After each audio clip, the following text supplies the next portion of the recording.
Oke, assalamualaikum warahmatullahi wabarakatuh. Perkenalkan, nama saya Muhammad Tamrin dengan NPM 23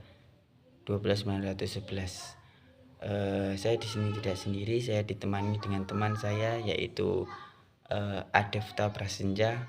Mungkin nanti akan perkenalan lagi di bawah. Nah, kita di sini akan membahas sedikit materi yang cukup menarik, yaitu memperhatikan kebutuhan Anda sendiri. Berhubung kita sebagai konselor yang notabene nantinya akan berhadapan dengan masalah-masalah orang lain, memperhatikan kebutuhan Anda sendiri itu sangat penting.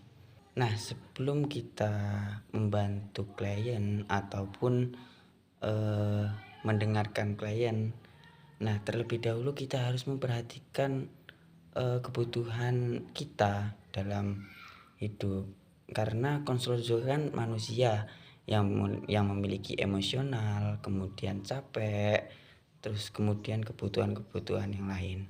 Karena banyak konselor yang terlalu fokus pada kebutuhan klien seperti mendengarkan, kemudian memahami, memberi solusi, tetapi dia lupa dengan dirinya yang tidak mengetahui kebutuhan apa kebutuhan yang diperlukan dirinya.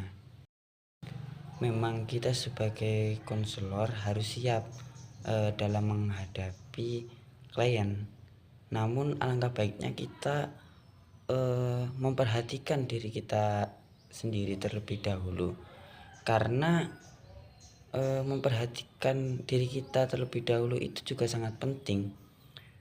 Jadi kalau kita sudah memperhatikan diri kita, sudah nyaman, sudah mengatur emosional, nah nanti ketika kita menjalankan sebuah konseling itu akan terasa nyaman karena diri kita sudah terkontrol begitu. Kemudian apa sih risiko jika kita mengabaikan diri kita sendiri? Tanpa kita tidak sadari, konselor bisa mengalami kelelahan emosional, kemudian kelelahan karena terus empati, kehilangan semangat, bahkan kehilangan makna dari pekerjaannya. Jadi begitu. Nah, mungkin selanjutnya akan disampaikan oleh rekan saya yaitu Adefta Prasenja. Perkenalkan, nama saya Devta Prasenja. Saya di sini ingin menjelaskan tentang tanda-tanda kamu perlu istirahat dan self care, ya, peduli terhadap diri sendiri. Berikutnya adalah self care. Itu bukan egois tapi perlu. Merawat diri sama dengan menjaga kualitas bagi konselor. Nah, beberapa cara yang sederhana itu yang semisal nih seperti luangkan waktu untuk hobi dan istirahat gitu. Jaga batasan profesional dengan klien, cerita ke rekan sesama konselor, jangan ragu ikut konseling juga ya, walaupun kita tuh konselor tapi ya kita juga kan kadang-kadang ya pusing ya. Kalau ikut konseling juga tidak apa-apa.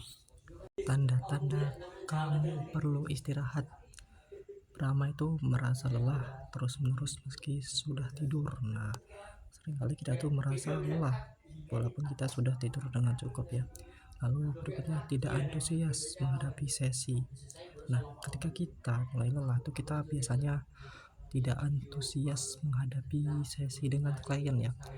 Lalu cepat tersinggung atau merasa hampa. Jadi kok kita kadang-kadang bingung dia, kok kadang-kadang emosian. Nah, itu biasanya kita tuh lelah, mulai merasa tidak cukup baik sebagai konselor. Jadi kita mulai merasa bahwasanya kita tuh kok rada kurang gitu.